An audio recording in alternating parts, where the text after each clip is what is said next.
My guest this week on the Europe Conversation is Belgian Foreign Affairs Minister Mاکسیم. He says his government's decision to recognise Palestine is not about legitimising Hamas, but about putting pressure on Israel for the humanitarian crisis in Gaza and the West Bank. Minister, thank you very much for joining us on the Europe Conversation. With pleasure. So the Coalition of the Willing have met in Paris again, and we know that their plans are quite far advanced in terms of the military situation in a post-conflict Ukraine. But key to that, of course, as we know, is US security guarantees. And what do we know about that so far? How concrete can they be? That's a good question, and frankly speaking, when I was in Odessa last week, I discussed with my Ukrainian counterpart, and he explained to me and to my colleague coming from Luxembourg and the Netherlands, because it was a Benelux mission, that US and especially President Trump and Secretary Rubio made strong commitments related to this not only guarantee but really legally based backstop. So that's something which should be normally like an Article 5, let's say, way of thinking. Of course, till now, I didn't see any paper in order to identify whether or not it is enough strong in order to give to Ukraine certainties. But I think that it's important also that the US play an important role, but of course Europe also have to take responsibility. From the Trump perspective, how reliable can these security guarantees, this backstop, be when we know over the past few weeks in particular we've seen him change his mind over things like a ceasefire? And look, at the end of the day, it's not Article 5 because Ukraine is not in NATO. Yeah, it's really the core aspect of the current negotiation. We need to draw the framework of potential US intervention, where, how, when, and it's true that when we discuss with Washington, there are several times change of way of thinking, let's say. So it will be really important to have strong commitments on paper in order to be sure that what US have mentioned will be correctly executed in the advantage of Ukraine, of course. From a Belgian perspective, in the last few weeks, we've seen the European Commission really pushing for an updated scheme to take the 200 billion euros of frozen assets that Russia has in Europe, mainly, in particular in Belgium. And it's really sort of, the momentum has grown since the recent attack in Kyiv, particularly against the European Union's offices and so on. Is the Belgian position for moving on this? Frankly speaking, and I clearly mentioned it once again in Copenhagen last week, confiscated those Russian sovereign assets is really not an option for Belgium. And maybe changing also the strategic investment of the current assets frozen in Brussels is also not an option for Belgium.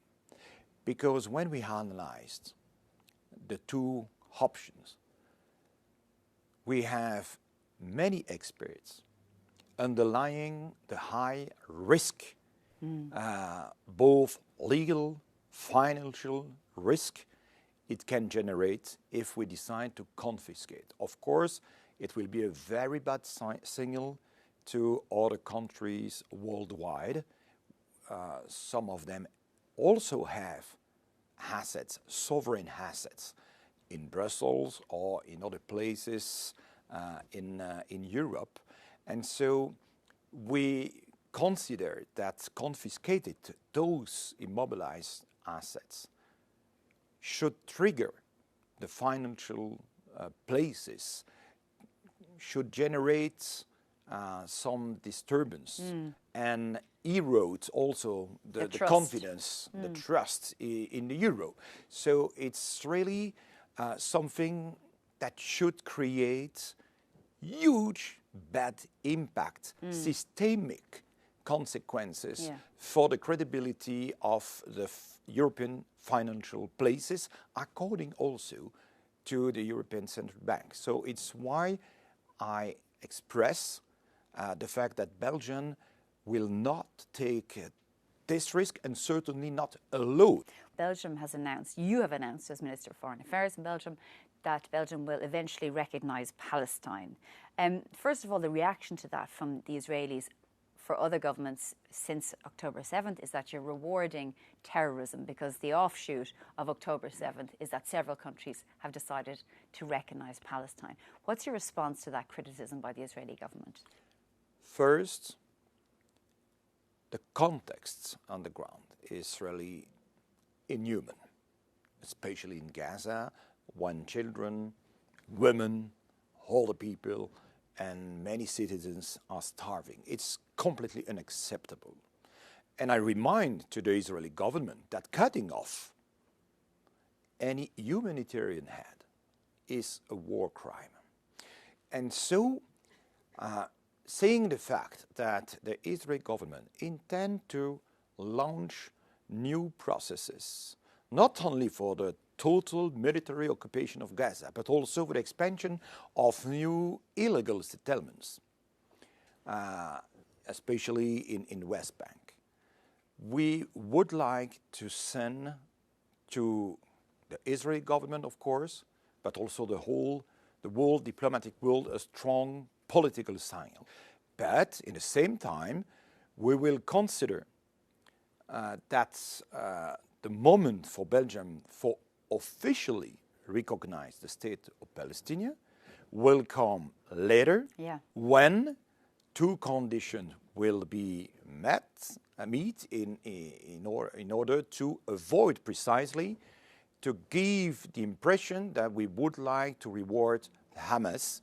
And so that's the release of all the hostages, and also the fact that Hamas is out of any governance of Palestine. That's two conditions for a formal and legal recognition of the state of Palestine for Belgium. So let's look at what we heard from Kaya Kallas, the EU's foreign policy chief. She said that the US's unshakable support for Israel means that Europe is a little inhibited in what it can do. But in particular, when there has been some proposals, such as the most recent one from the European Commission to partially suspend Israeli access to Horizon, the main obstacle is Germany. Germany has refused all along to any sort of progress in sanctioning Israel for what the EU even regards as breaches of international law. Of course, I respect the sovereignty of whole government to take decision, and I understand why Germany doesn't want to take sanction against Israel for historical reasons. We know that, but I've also seen that Germany has decided to, for instance, take strong commitments regarding the export of weapons to Israel. So the lines are moving, and maybe we will be able to achieve extra results. I think it is important also for the credibility of the European foreign policy. Frankly speaking, this credibility of the current foreign policy is collapsing. And it is not the fault of Kaya Kallas, let me be clear. I really underline his strong involvement for leading the foreign and security policy of Europe. But for many of our citizens, it's quite difficult to understand why, especially regarding the situation in Gaza. It is impossible for the EU to take strong decision. It's, they don't understand why we are not capable to take specific sanctions, seeing the different images we are looking when we open the television. One of the other things that you're going to do is stop importing goods from illegal settlements in the West Bank. Slovenia has done this. Ireland is doing something similar. Norway has done something similar in relation to boycotting sort of settlements. But the backlash has been quite severe from the United States and Israel. Those countries have been threatened with sanctions, for example. Of course, we have concerns, but frankly speaking, it's quite difficult to refuse to act according to our legal obligation. When we face the current situation in Gaza, only because of some fears related to economic aspects. Of course, we have the impression that the decision take is a courageous one, but also a needed one. And I hope that the US will not take, let's say, kind of sanction against the countries which decided to act like this in order to respect the international law, the humanitarian law, and trying to push pressure on Israel, not on the people of Israel, of course, because we also have at Belgian level taken some strong commitments in order to fight against any anti-Semitism, for instance.